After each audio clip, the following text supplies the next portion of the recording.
Hey, Andrew from DD Microphones. We're on set today and we're gonna go find out how to be a boom operator. So let's go check it out, okay?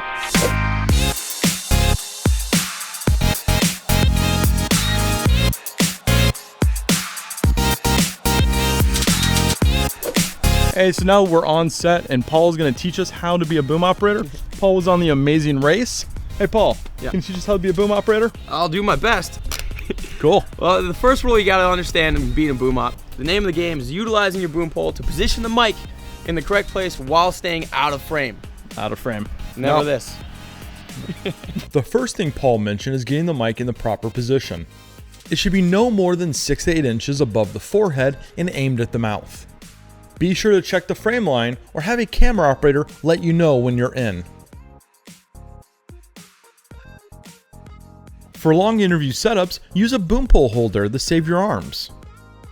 Always keep your C-stand knuckles on the right, so if the pole falls, it only tightens itself.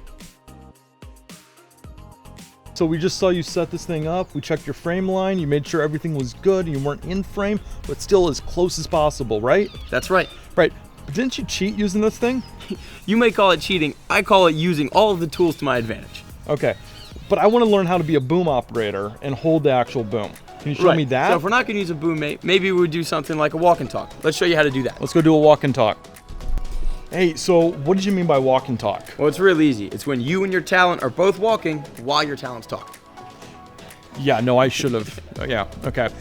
So what is it you do differently for a walk and talk versus just a stand up? Well, there's 2 points you have to remember. One, you still have to keep your boom out of that frame line that we talked about before.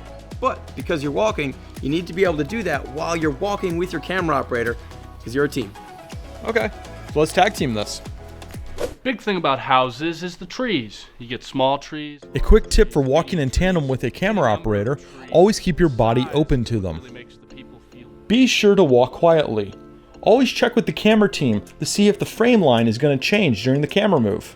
So we just did a walk and talk. Paul taught us all that. So what we got to do is walk in pace with the camera operator, and we got to make sure we keep frame line the whole time though. And don't trip. It's very embarrassing when you do that. Don't trip. Okay, so that's pretty easy. Your claps and your pull, is there a certain order that you do your collars? Of course, you always want to use the top collar first. That way, when you're extending or closing your pole, the bank of collars is always accessible and not all the way at the top where you can't reach it. Okay, that's easy enough to remember. Well, I mean, you're collapsing that. Let's put our gear away and let's go have lunch. Sounds good to me. What do we do with our gear when we're done with it? Well, throughout the day, it's important not to put your boom pole and your mic on the ground where it can get dirty or leaning on a wall that we see and people knock it over. Yeah. So over here on my cart, I just have a little stand and a clip where you can take your mic and your boom pole and lock it in there. It stays nice and safe.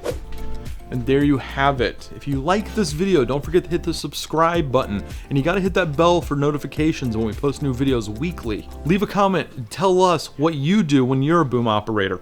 Best comment is going to win the Deity Shotgun microphone.